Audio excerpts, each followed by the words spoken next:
Ahora sí, si les parece, vamos a pasar a dar inicio al panel titulado Panel de Perspectivas Críticas e Interseccionalidad en Ciencias Sociales, para lo cual le voy a dar la palabra a la profesora Isela Firpo, quien va a coordinar dicho panel.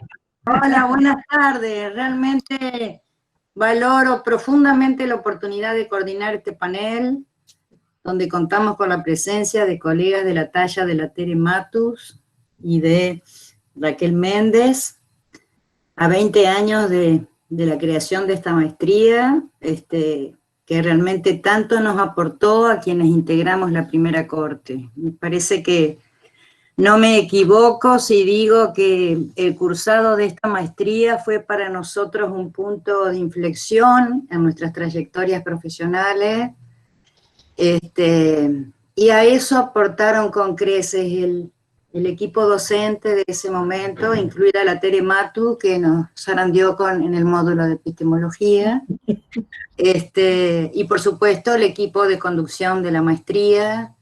Y en este sentido yo también quiero hacer un reconocimiento explícito a Susana Casaniga, Susana Budal y Karina Carmody por el apoyo y el acompañamiento que nos dieron en ese momento, que fueron épocas duras y sin tantas ventajas tecnológicas, porque no teníamos la mayoría de nosotros computadoras de netbook, era papel y lápiz. Y les digo lo que era anotar los debates del módulo de epistemología cuando la tele desarrollaba los aportes de Luhmann, bueno, cosas así. Pero fue una experiencia excelente, fue una experiencia excelente tanto por los docentes, por las compañeras, por quienes coordinaban la maestría, así que bueno. Dicho esto, quería aclarar en principio, no sé si las chicas de la maestría lo dijeron ya, pero quería aclarar que el doctor Alejandro de Otto no puede estar presente hoy porque tenía compromisos laborales contraídos con anterioridad que no pudo cambiar. Así que bueno, me parecía importante aclarar esto. Les vamos a pedir que silencien los micrófonos, que cualquier comentario, interrogante que quieran realizar, lo efectúen por el chat. Yo voy a tomar nota para que después los retomemos una vez que hayan terminado las panelistas. Raquel es profesora titular de la Universidad Industrial de Santander de Colombia. Es trabajadora social de esa universidad, magíster en cooperación y acción social por la UNIA en España, doctora en ciencias sociales por la Universidad de Ámsterdam de Holanda, es investigadora del Grupo de Población, Ambiente y Desarrollo GEPAD. Ejerció como trabajadora social por 12 años en contextos relacionados con ruralidad, niñez y adolescencia. Hace 11 años es docente de tiempo completo en la Universidad Industrial de Santander. En sus primeros años de investigación se enfocó en temas relacionados con niñez. Se resaltan trabajos en torno al embarazo adolescente y la explotación sexual comercial infantil. Posteriormente se concentra en los estudios de género en interacción con las categorías educación superior, extractivismo y conflicto armado. Estas dos últimas específicamente en contextos rurales. Actualmente es investigadora asociada en el Sistema de Ciencia, Tecnología e Innovación colombiano, directora de la Escuela de Trabajo Social y coordinadora de la Maestría en Intervención Social de la Universidad Industrial Santander. Toda tuya la palabra, Raquel, te escuchamos. Bueno, muy buenas tardes. Un saludo especial para todos. Quisiera primero resolver aquí el tema de compartir la pantalla. Sí, espérame. Bueno, decía que agradezco de manera especial la invitación que se me ha hecho para participar en este espacio celebratorio por los 20 años de trayectoria del programa de maestría en trabajo social de la Universidad Nacional de Entre Ríos, UNER. Esta invitación representa un motivo de gran alegría para mí y especialmente la oportunidad de poder compartir algunas reflexiones respecto del tema que ha convocado este panel. Sin duda, la interseccionalidad constituye una de las más incidentes contribuciones de la teoría y la praxis feminista en las últimas décadas. Cabe reseñar que ya en 1791 Olympia de Gouges, en la histórica Declaración de los Derechos de la Mujer, estableció una relación entre la condición del esclavo y la de la mujer. En el siglo XX ya diversos movimientos de mujeres negras visibilizaron las opresiones simultáneas que las afectaban e identificaron que el eslabonamiento de la opresión sexual, racial y heterosexual debía ser el eje de su lucha, como fue planteado en múltiples manifiestos, entre ellos el de Río Combají, una declaración negra feminista. Posteriormente, Angela Davis, en su libro Mujeres, Raza y Clase, de 1981, centró su preocupación en la interrelación que guardaban estos conceptos al convertirse en estructuras de una opresión mayor cuando se presentan en un mismo colectivo de personas. Desde el año de 1989, cuando Kimberly Crenshaw hizo los primeros planteamientos usando la categoría de interseccionalidad, hasta la fecha el concepto se ha elaborado en diversas formas y ha transformado profundamente los estudios feministas y en general ha abierto una veta para complejizar el análisis de las relaciones de desigualdad y opresión. Es así que el enfoque de interseccionalidad tiene sus raíces próximas en el pensamiento feminista afroamericano y si bien en primera instancia presta atención a la conexión entre sexismo, racismo y clasismo, posteriormente la categoría ha derivado en el estudio de la interacción con otros diversos marcadores de desigualdad, como son la edad, la identidad, la preferencia sexual, la diversidad funcional, entre otras. El feminismo negro abre el debate sobre las políticas de identidad y su entrecruzamiento para señalar que sus vivencias no correspondían con las de las mujeres blancas, heterosexuales, de clase media y occidentales. En esta línea, el feminismo decolonial o postcolonial ha planteado con vehemencia la urgencia de reconocer la diversidad de prioridades e intereses que surgen de esa pluralidad de posiciones de sujeto, como lo enuncia Chantal Mouffe, dejando claro que si estas diversas diferencias no son leídas con rigor, los avances que se logren serán en beneficio de algunas mujeres, pero no serán para todas las mujeres, como lo cita Hester. La tensión entre identidad y diferencia presenta un interesante desafío para la intervención profesional desde el trabajo social, en tanto las categorías identitarias, su existencia en sí y las formas históricas de regulación social que suponen, se producen y reproducen en contextos situados, es decir, temporal y espacialmente concretos, con lo cual son categorías inestables y transitan en forma dinámica, por lo que su lectura debe tener siempre la mirada puesta en el continuo entre cambios y permanencias.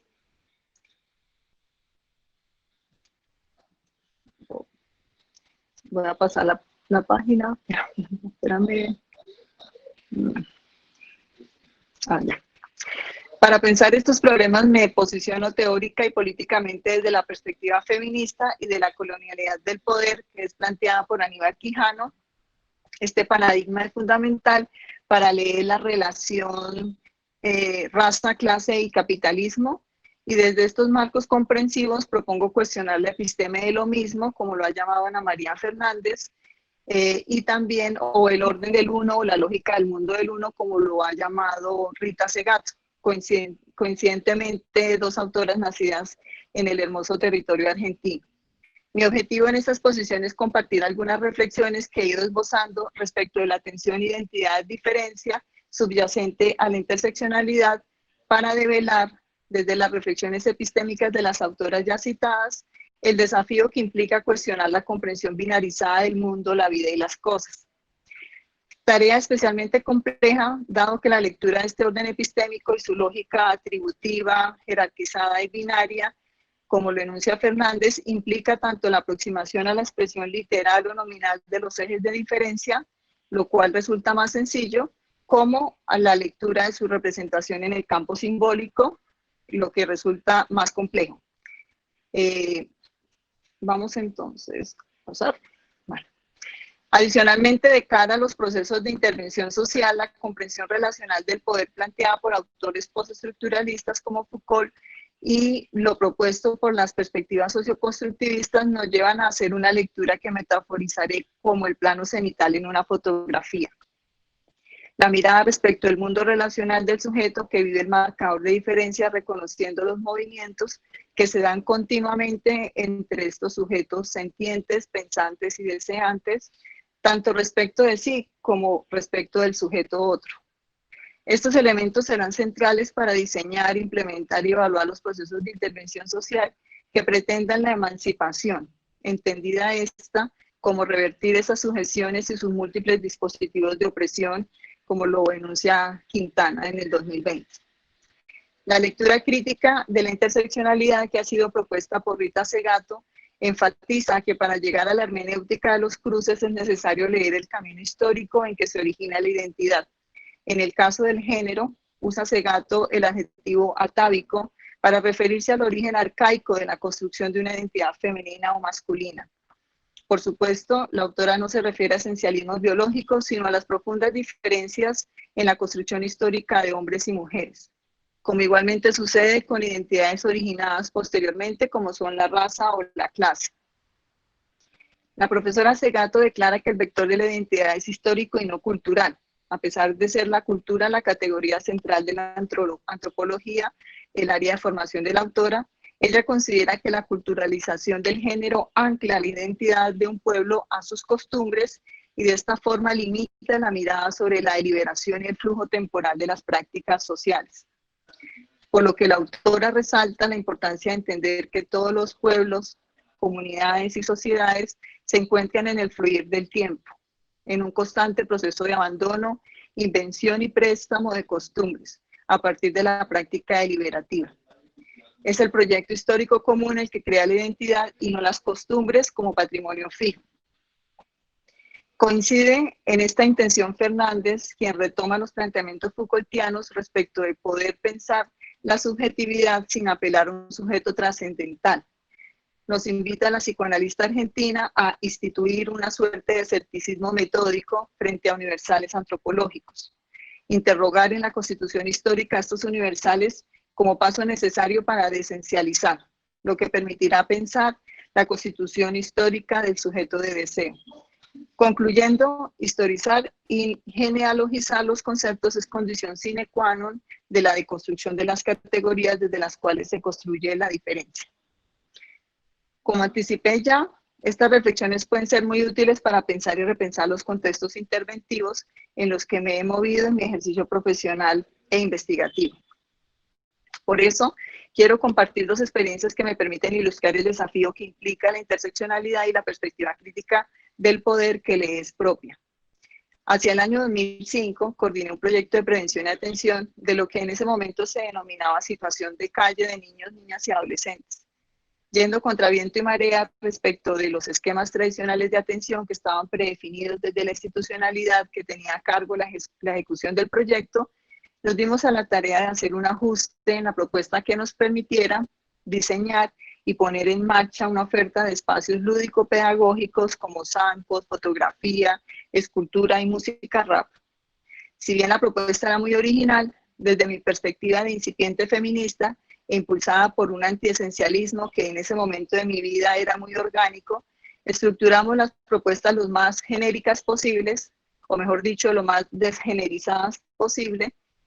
Nuestro objetivo era promover la participación de las adolescentes en espacios que desde nuestra perspectiva fuesen igualitarios, entendiendo que esta oferta no debía diseñarse a partir de los estereotipos sexuales hegemónicos, lo que le gusta a las niñas o a los niños, todo aquello que sabemos y cuestionamos. No obstante, transcurridas unas semanas en un ejercicio reflexivo y autoevaluativo, identificamos que las adolescentes no se estaban involucrando de forma tan activa y protagónica en los procesos. Asistían, pero especialmente como acompañantes de los varones del parche o grupo de amigos. Eran más espectadoras que participantes. Esta vivencia me produjo varios interrogantes. En ese momento, el año 2005, nuestra perspectiva antiesencialista procuraba deconstruir la atribución nominal, actividades masculinizadas y feminizadas, que había sido impuesta tradicionalmente. pero no dimensionamos el prisma simbólico que subyace a las actividades propuestas, a las identidades de género y clase que se intersectaban en sus vivencias, cómo leían ellas su feminidad como jóvenes de calle, y menos aún nos interrogamos críticamente respecto de nuestra priorización como ideal referencial, las actividades hegemónicamente masculinizadas. Luego entendí que partimos de una ilusión de simetría, como lo define Fernández citando a Lucy Irigaray. Sin darnos cuenta, no leímos la construcción sociohistórica que implica la feminidad para las jóvenes en situación de calle, pero además también asumimos el parámetro de lo masculino hegemónico para pensar el deseo e intereses de ellas.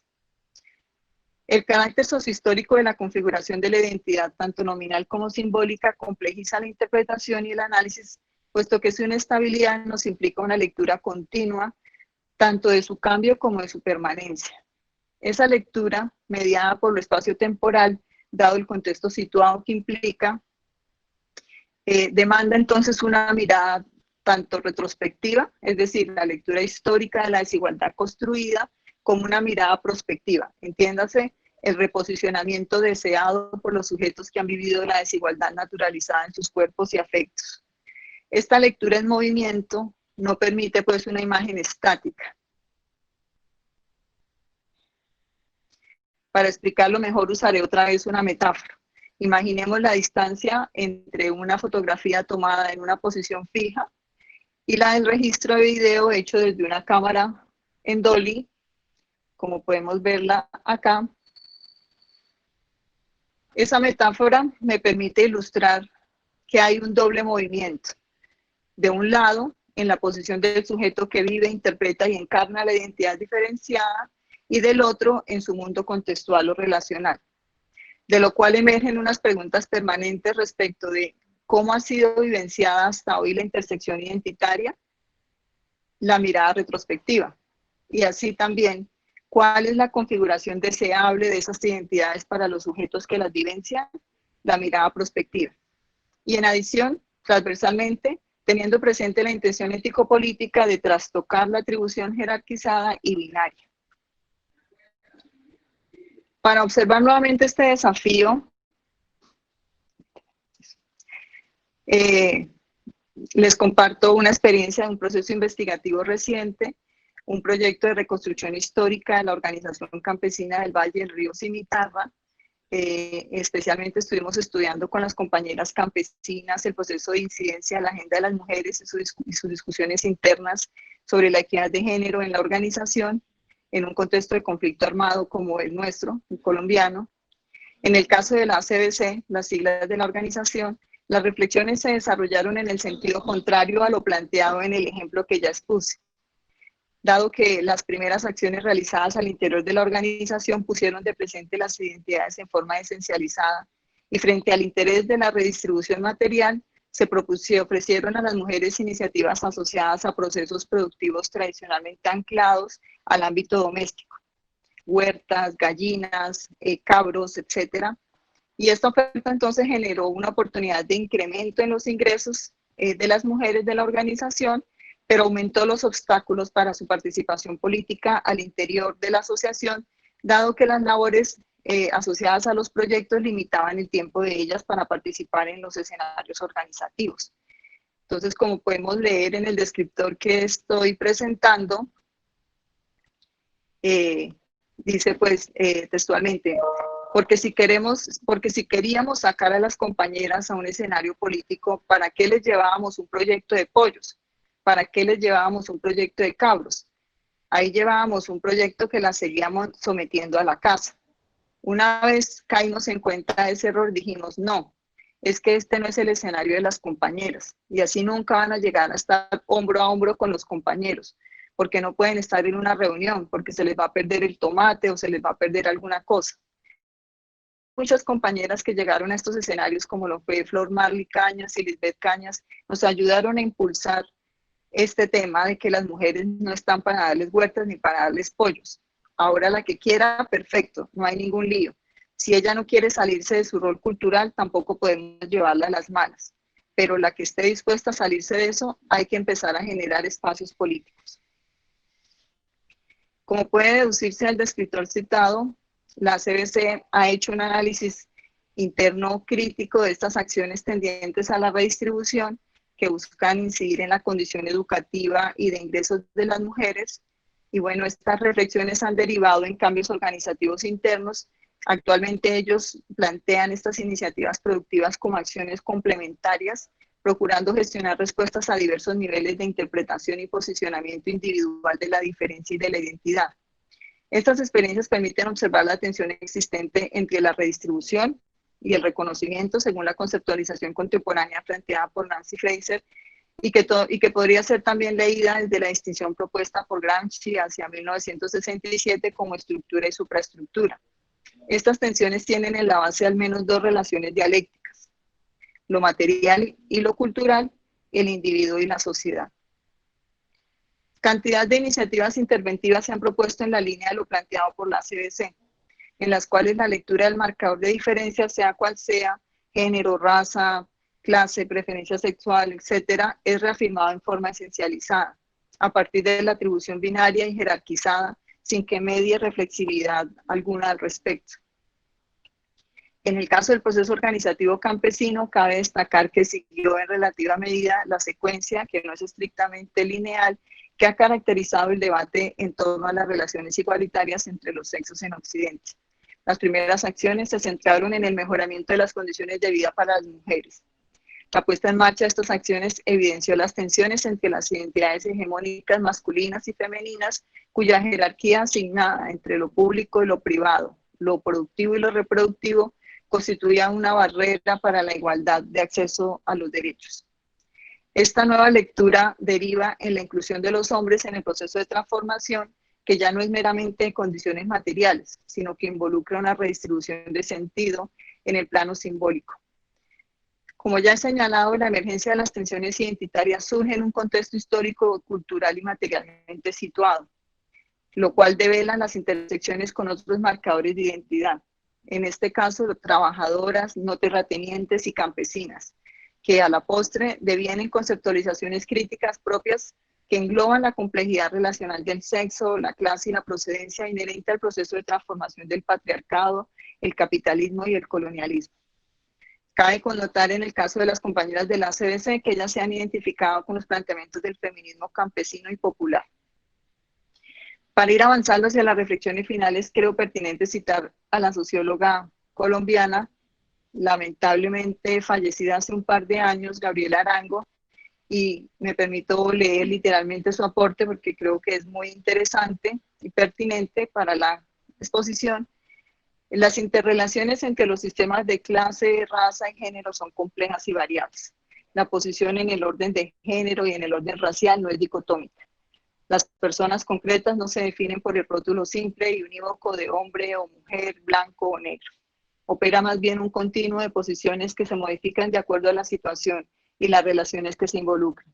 La marca del género y la raza, aparentemente corporal y evidente, depende de esquemas de clasificación que no solo interpretan el tono de piel en la gama de color o los atributos físicos sexuales, sino que manejan un conjunto de propiedades enclasadas y enclasantes que incluyen el cuerpo externo, vestido, peinado, maquillaje, y la exis corporal, modales, tono de voz y postura. De este modo, la clasificación de una persona en el orden racial y en el orden de género dependerá de las relaciones que definen su posición en un momento dado y en un espacio o campo determinado, y se modifican en el tiempo y en el espacio. Bueno, espero que los ejemplos expuestos y las reflexiones que me suscitaron permitan ilustrar de manera clara el continuum que creo necesario leer, atendiendo a su dinamicidad y complejidad, con la capacidad de interpretar el nivel nominal y el simbólico, y erosionar la lógica atributiva, jerárquica y binaria que está detrás de la episteme que esbocé al inicio de la exposición. Este propósito de historizar, interrogar y trastocar implican desde mi perspectiva al menos dos desafíos en los planos teórico-epistemológicos, ético-políticos y técnico-operativo de la intervención social. Quiero entonces terminar con este planteamiento. En primer lugar, no permitirnos lecturas cerradas, omnicomprensivas, mantener una vigilancia ontológica y hermenéutica que accione una alarma frente a comprensiones binarias de cualquier tipo, todo análisis dicotómico que plantee dos opciones en oposición. He usado en esta ponencia el término tensión para leer la continuidad y la dialéctica de las fuerzas.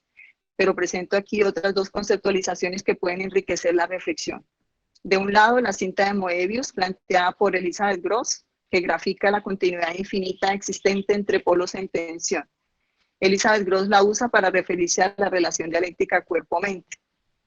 Pero también comparto de un interesante texto que llegó a mis manos apenas hace una semana, una filósofa colombiana que se llama Laura Quintana, que remitiendo a Rancière analiza el concepto movimiento de torsión para leer desplazamientos sutiles en la manera de sentir, experimentar el mundo y la relación con otros, problematizando las fronteras que fijan los cuerpos a repartos dicotómicos entre lo dado y lo adquirido, lo natural o lo cultural, lo material o lo ideal, entre otros.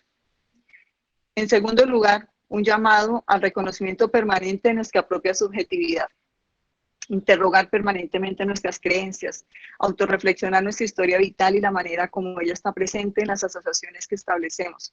Nuestros sentipensamientos, como lo enunció el sociólogo colombiano Orlando Fals Borda, están a la base de las propuestas de intervención en las que co-construimos horizontes de realidad.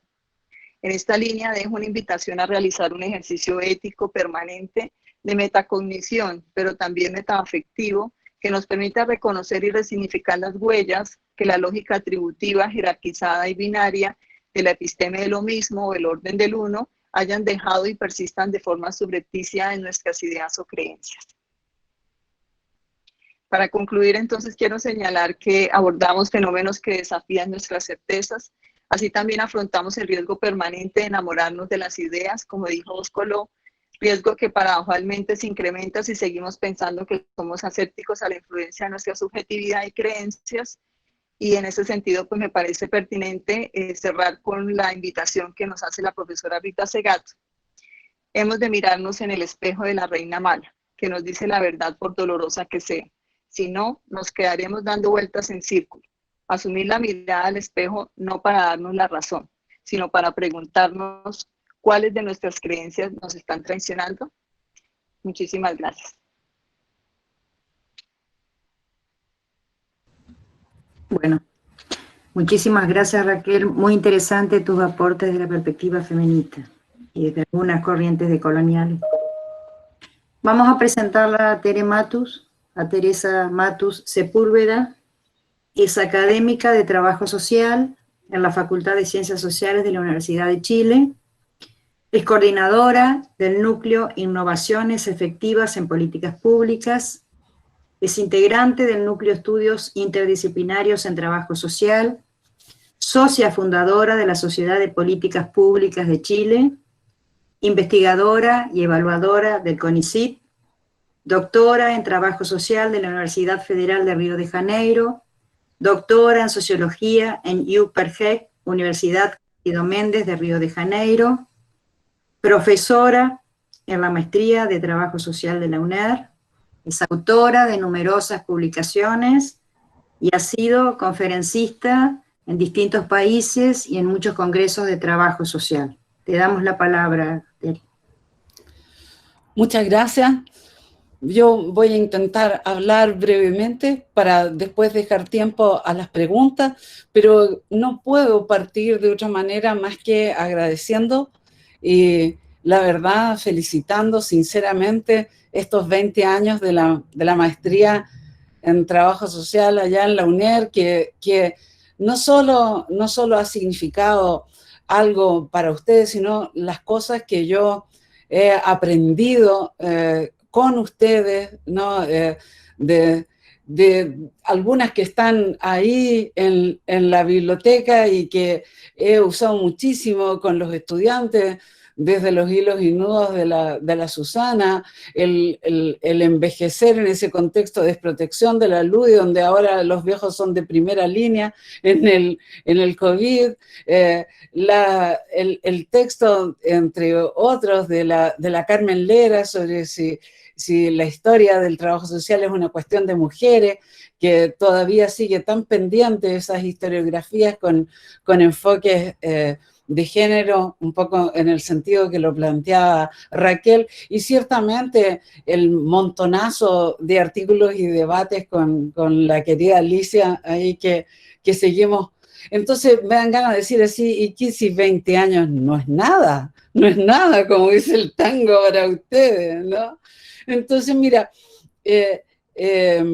quisiera, si fuera posible, no sé quién de ustedes allá en la maestría tiene mi presentación para que la pueda poner en pantalla, por favor, y poder ir conversando con ustedes. No sé quién es la que está... Chicas, las chicas del equipo de la maestría que tenían Sí, disponible.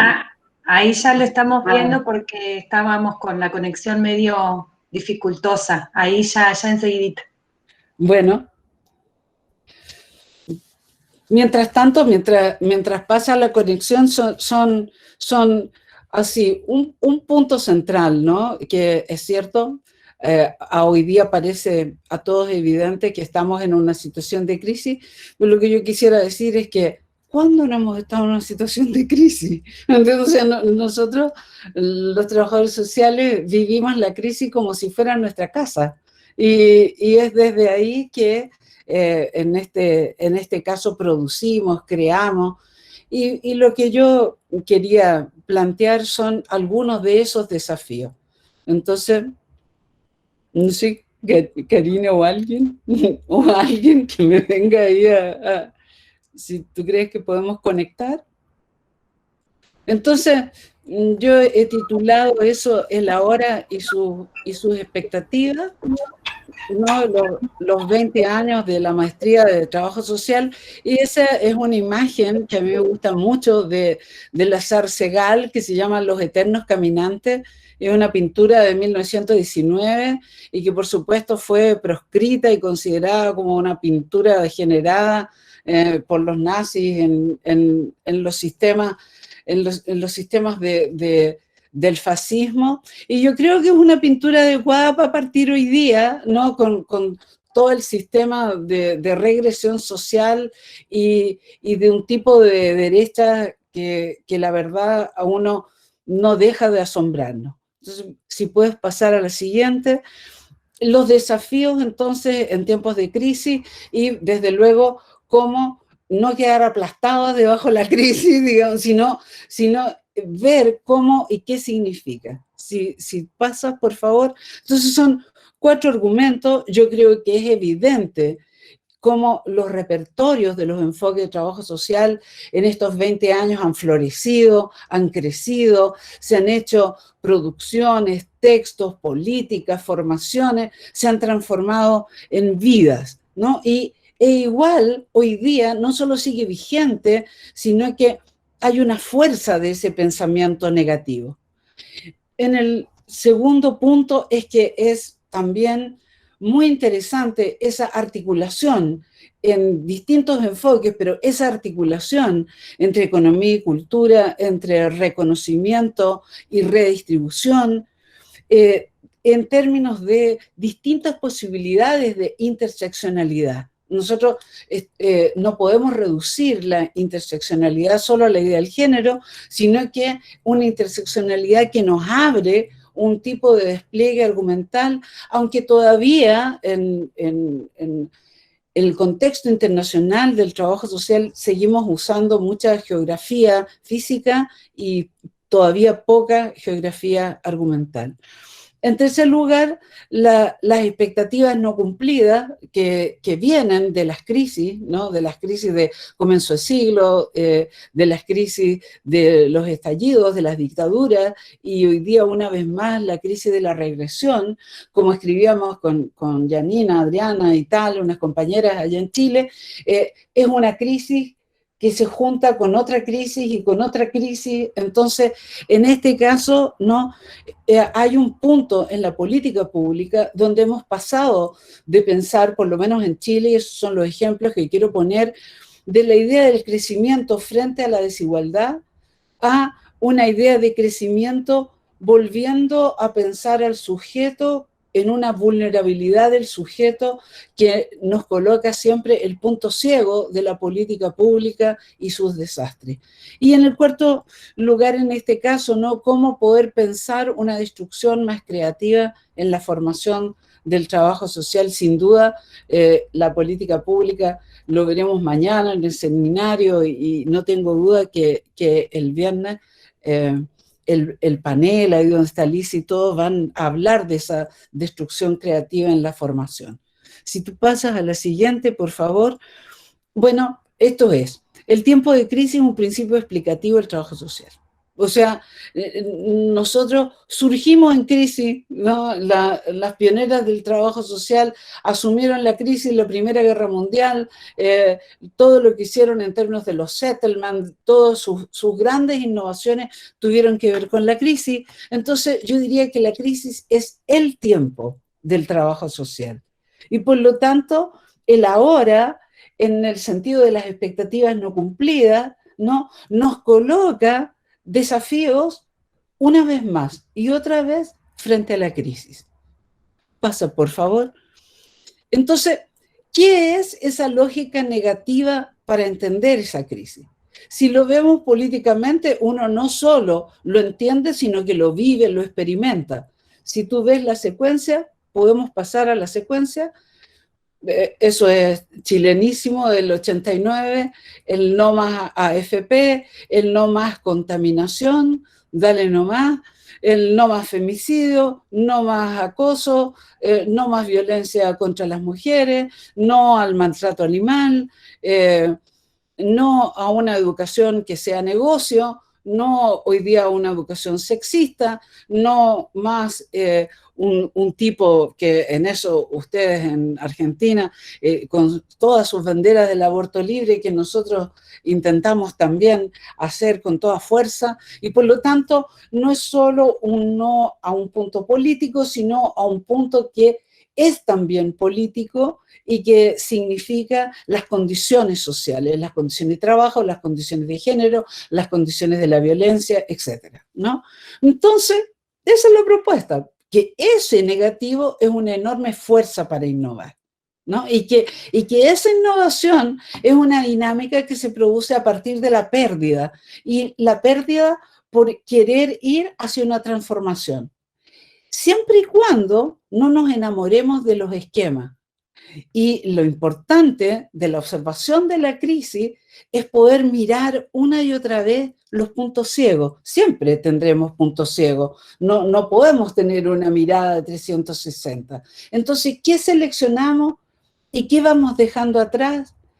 Y yo creo que ahí lo importante es ver que las crisis se provocan al interior de los propios sistemas y que a veces nosotros, por mirar el sujeto, desconocemos o nos vamos con toda fuerza, no solo con relatos, con datos, con producciones, a observar cómo los propios sistemas sociopolíticos de nuestras sociedades, económicos, culturales, nos organizan las crisis, que por supuesto nos impactan, no solo a las personas con las cuales trabajamos, sino que a todas las sociedades. Dale nomás. Entonces, en esa revisitación de la teoría del mercado, ¿no? A lo Weber, ¿no? Tanta posibilidad y tanta expectativa y un modo de vida que nos captura en la idea de trabaja, coma, compra, luego muere, que además en esta pandemia donde uno se levanta y ya está en el trabajo y todas las cosas vía Zoom que a uno le queda fijo el cuello, etcétera, pero que también son enormes posibilidades, ¿no?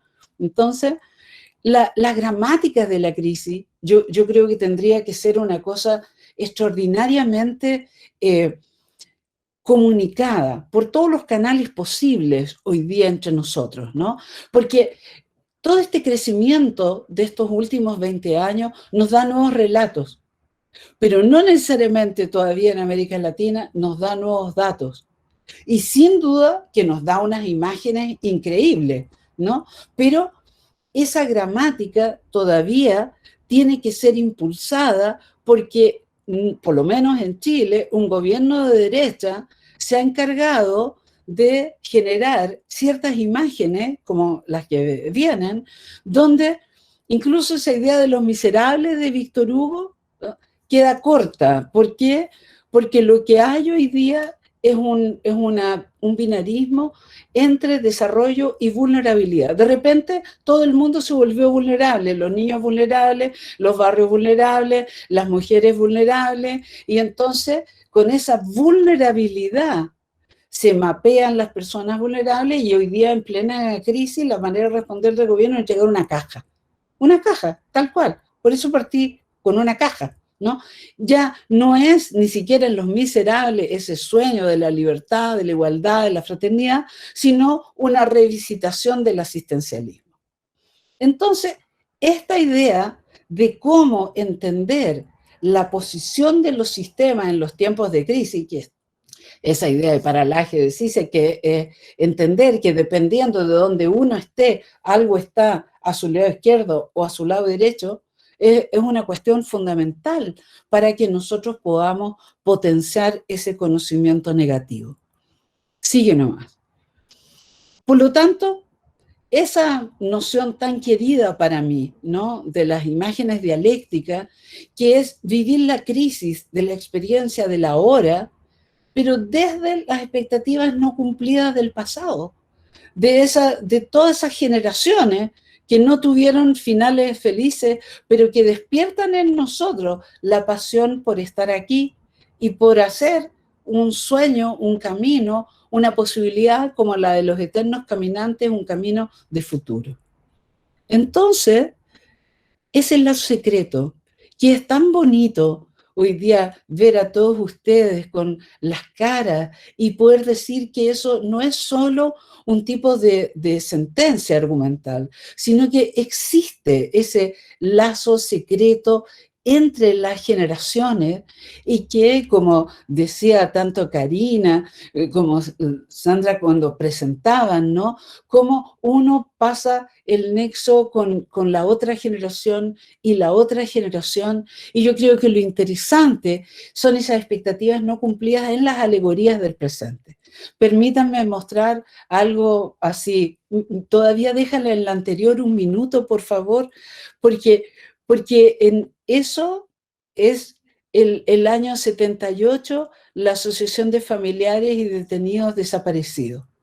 Y lo que está a la derecha son los estudiantes de trabajo social de la Universidad de Chile, que reabrimos ahí el 2014, y esa es la primera marcha del 2015.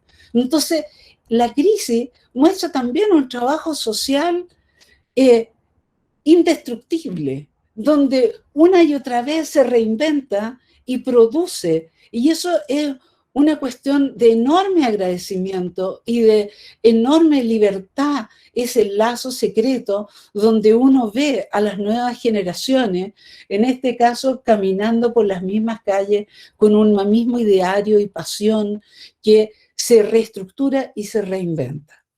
Y por lo tanto, a mí me parece, y con esto quería terminar, ahora sí, con qué desafíos hoy día tiene trabajar lo social. Y pongo ahí la tecnología, no porque la tecnología reemplace el pensamiento, sino porque nos puede producir hoy día una forma de conectarnos como no lo habíamos tenido antes. Y eso me parece a mí una extraordinaria posibilidad, no solo de conectarnos así vía digital o en plataformas como estamos hoy día, sino que yo me pasé todo enero y febrero en Toronto, ahí con el invierno del -15 bajo cero, viendo sobre todo una cosa estupenda que se llamaba una red, un observatorio de imágenes y datos, donde estaban todas las investigaciones de las más distintas áreas de la universidad, pero con su formato, con sus datos, con sus resultados, con sus publicaciones. Y por lo tanto, la experiencia en Toronto, cuando llega alguien a, por ejemplo, estudiar en una maestría, está disponible ahí para cada persona, diciendo, mira, todo esto ha producido esta maestría en los últimos 20 años. Y este doctorado, y todas estas son las redes internacionales y sus proyectos de investigación. Entonces tiene disponible las tesis, las publicaciones y por supuesto, las nuevas generaciones de profesores. Entonces, mira, estúdialo un mes y ahí ves hacia dónde quieres ir, qué línea de investigación, con qué profesor. Es de una riqueza, y yo decía, esto se lo quiero decir a los compañeros argentinos, porque ¿por qué lo van a tener solo los canadienses? ¿Me entiendes? Que son además extraordinariamente generosos en esos desafíos. Entonces, yo creo que hay un desafío tecnológico que nosotros, por supuesto, estamos estrenando, pero que tiene un potencial enorme. Les quiero mostrar un par de ejemplos. La gran transformación, que sin duda ese enorme libro de Polanyi del 44, nos planteaba esa jaula de hierro weberiano, puedes ir pasando nomás la presentación, donde la economía estaba haciendo prisionera a la sociedad. Y desde luego, hoy día la innovación es volver a girarlo y hacerlo al revés. Cómo desde nuevos proyectos de sociedad nosotros podemos volver a enmarcar una idea de economía donde el cambio social y la noción de transformación supone no solo la redistribución, sino el reconocimiento, ¿no? Para decirlo así en los temas de la Nancy Fraser. Entonces, en este caso, ¿qué son estos giros innovadores? Bueno, desde luego, el poder ponernos, puedes pasar nomás, otros relatos y otra manera de configurar datos. Yo creo que nosotros tenemos, una vez más, que ofrecer imágenes, ¿no? Esa es la imagen del dendrograma de todos los programas sociales repetidos sobre la infancia en Chile, que da una enorme inefectividad. Hay niños y jóvenes que se siguen muriendo por falla de los sistemas donde nosotros mismos estamos involucrados. Eso yo creo que es el ojo de Sauron, por decirlo así, en este caso, ¿no? Y la premisa de observar la falla es hoy día un requisito funcional de esa efectividad, ¿no? Si ustedes van avanzando, yo puedo ir explicando por qué. Porque los sistemas no han trabajado adecuadamente con la complejidad y se hemos enfocado en los niños, en las familias vulnerables, y el propio desarrollo, tanto en las políticas públicas como en la formación de los trabajadores sociales, reproducen ciertos patrones. Entonces, si se mejora la observación de la complejidad y hacemos sistemas de alerta temprano, pero en el sentido de las alertas de efectividad, yo creo que podríamos generar como una piedra en el agua una ampliación de la producción de todos los saberes que sin lugar a duda en estos últimos 20 años nosotros hemos tenido. Y por lo tanto, si ustedes lo pasan, esas son 3 imágenes sintéticas que nosotros estamos desarrollando hoy día en un proyecto para poder hacer que, y aquí me detengo un minuto, que los propios programas profesionales, que en este caso trabajan con infancia y adolescencia institucionalizada, puedan tener imágenes sintéticas. Entonces inventamos, fundados en ese índice de la Universidad de Oxford, un índice multidimensional de la efectividad. ¿Por qué creo que esto es súper importante? Porque si no tenemos mediciones, para la política pública tenemos historias. Y las historias no cambian ni programas ni políticas sociales en nuestros países. No digo que las imágenes y los índices los cambian, pero las imágenes y los índices los molestan. Y yo creo que molestarlo es una de nuestras primeras y significantes tareas, ayer y hoy día. Entonces, así como en Chile hay, hace ya 10 años, un índice multidimensional de la pobreza, nosotros hemos inventado, junto a compañeros de ingeniería, de matemática, de economía, con las compañeras y compañeros trabajadores sociales de 122 programas, ese índice multidimensional de efectividad. Vamos a intentar crear, como la UNICEF de Nueva York, una imagen cardinal que es una bitácora de monitoría integrada en los celulares con la gente.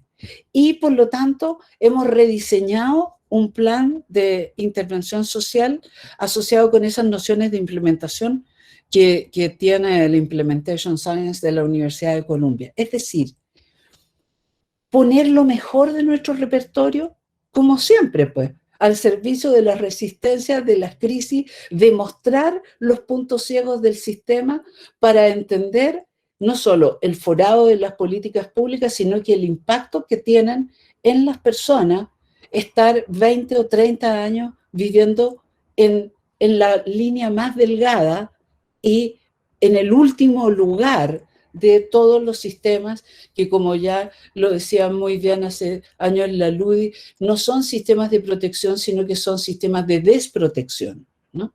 Y ahora con la crisis redescubrimos los sistemas, redescubrimos las enormes injusticias con los adultos mayores, redescubrimos que las exclusiones tienen cara de mujer. Entonces, yo creo que si nosotros, a eso que nosotros ya sabemos hace tanto tiempo, pudiésemos, como lo hacen muchos anglosajones, partir de las mediciones que hacen otros y poder establecer dimensiones comparadas, sin lugar a duda, no solo tendríamos fortaleza, en este caso profesional, sino fortaleza política, donde poder citarnos y recitarnos en este sentido, revisitando si hay algo más nuclear en el trabajo social que un plan de intervención individual.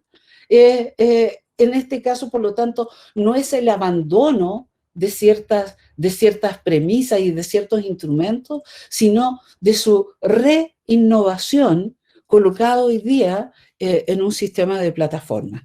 Mírenlo acá, otra vez, en la siguiente.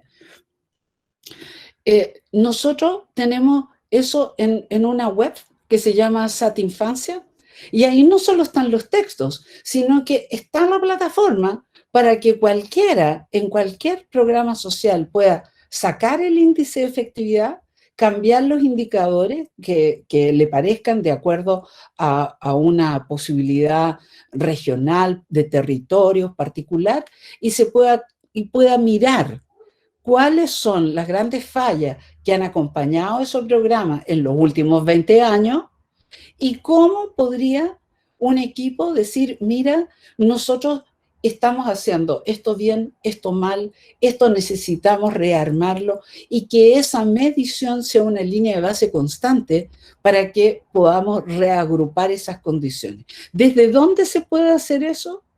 Desde una lectura rigurosa de los enfoques de trabajo social. Es decir, estos índices no son lo mismo si yo los hago Foucaultianamente, benjaminianamente, marxistamente, analíticamente. Entonces, en este caso no se trata de optar, sino de agrupar en eso que Foucault llamaría dispositivo, en eso que Benjamin llamaría constelación. Entonces, si uno ve ahí en el SAT Infancia, nosotros también quisimos poner otro estándar, público y gratuito. ¿Esto cuánto cuesta hacer todo esto para cualquier persona de cualquier lugar del mundo? Nada, es gratuito. 2, pusimos los formularios de los proyectos de investigación al Ministerio de Ciencia con la que nosotros ganamos la propuesta. ¿Por qué? Porque muchas veces nosotros decimos ganamos, pero la propuesta no se la mostramos a nadie. Entonces queremos también darles un regalo a la maestría tan querida de la UNER, diciendo, mira, ahí están los formularios, ahí están las evaluaciones, ahí está la metodología, ahí está la plataforma, ahí están los datos. ¿Por qué? Porque yo creo que si nosotros hacemos como cuando empezamos hace 20 años a poner cosas como piedras en el agua, desde luego que esto tiene una posibilidad explosiva. Entonces, si tú ves, y ya para ir finalizando, ¿qué es abrirse a un modelo de investigación de alta integración? Se dice con otra gramática más viejo que el hilo negro, el punto transdisciplinar del trabajo social. Porque para poder hacer eso, nosotros nos hemos juntado si tú pasas a la siguiente, en núcleos de trabajo social transdisciplinares. Y por lo tanto, juntamos a los estudiantes de pregrado con los de la maestría, con los del futuro doctorado, con un equipo de profes que no es solo de trabajo social, sino que es de otras facultades y por lo tanto tenemos un núcleo. Yo coordino el de innovaciones, donde estamos con los ingenieros, los economistas. La Anturqueta coordina el de territorios, donde está con la gente también de geografía, de arquitectura, viendo hoy día las crisis medioambientales. Para qué decirle a Lela Troncoso con la Katy Galá en su núcleo de diversidad y género y de abordajes interseccionales, o la Paula Vidal y la Lorena Pérez, hablando y produciendo lo que significan hoy día las luchas sociales, los movimientos sociales y los sistemas de endeudamiento, de atrapamiento económico de las formas de vida. El Guille Sangüesa con sus sistemas de reinserción y sociedad, porque para qué decirte cómo hoy día está la población carcelaria y quiénes están adentro de las cárceles y quiénes son los ladrones que están afuera de las cárceles y que muchos ocupan ministerios en nuestros países. Entonces digo que esa apuesta por los núcleos es una estrategia efectiva, donde nos juntamos todos, ¿no? Y ahí está nuevamente la plataforma y la página web núcleotrabajosocial.cl. Entonces, permítanme compartir un sueño. Si nosotros, nuestras líneas de investigación clásicas, las que tanto a mí me han gustado, las que nos leemos, las que debatimos, las que lo seguimos haciendo igual, pero considerando que hoy día yo puedo poner todo esto, todos estos proyectos a disposición y ustedes ponen lo suyo a disposición. Nosotros ya en la China en el 2018, a la luz de todo lo que han hecho ustedes en Argentina, nosotros quisimos también partir y abrimos la maestría en trabajo social en el 2018. Ahora en el 2020 recién tenemos nuestros primeros 6 egresados. Estamos caminando hacia un doctorado en trabajo social que tenga este sentido de relatos, imágenes, datos. Y eso hoy día lo podemos poner en conexión. Entonces, no es que uno no quiera tomar más aviones, por supuesto, porque la tomatera es presencial sin duda, entonces si no es extraordinariamente aburrida. Pero si nosotros hoy día sí estamos en condiciones de poder comunicarnos vía tecnologías y plataformas, nuestras producciones. Nosotros vamos a reeditar esa antigua revista de la Universidad de Chile del año 29, la vamos a llamar Propuestas Críticas en Trabajo Social, la vamos a hacer bilingüe, no para rendirnos al inglés, sino para torpedear como caballo de Troya, que nuestra tradición latinoamericana la lean en inglés, nosotros los vamos a escribir en español y entonces la revista será bilingüe, no solo para que nosotros los conozcamos, sino para que ellos nos conozcan. Entonces, yo diría que este entramado, ¿no? Así como lo dice la Casaniga en su tesis, esos hilos, esos nudos, esas redes, esas formas de comunicación que sirven para la crisis, que sirvan para nosotros seguir respondiendo a la crisis, como lo hizo la generación de las pioneras del 25, del 45, de los 70, de las dictaduras, y nosotros hoy día, una vez más. Por lo tanto, yo creo que el aquí y el ahora nos encuentra en una tremenda crisis societal, pero con una tremenda robustez, producciones, escritos, investigaciones.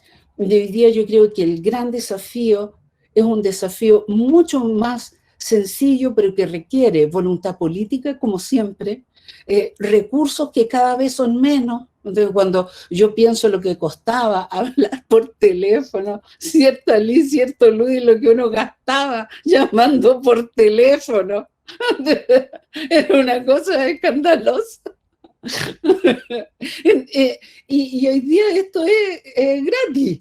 Entonces, ¿cómo no poder aprovechar esa porosidad y poder darle con todos los instrumentos, las estrategias, los devenires y las distintas generaciones de trabajo social para poder tener realmente un tremendo caballo de Troya que vaya y destruya creativamente no solo la formación en el trabajo social, sino que la enriquezca y enriquezca la agenda pública de la resistencia, de la denuncia y de los anuncios y de las propuestas para nuestros países.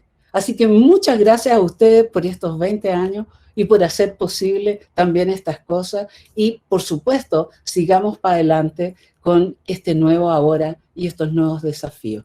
Muchas gracias.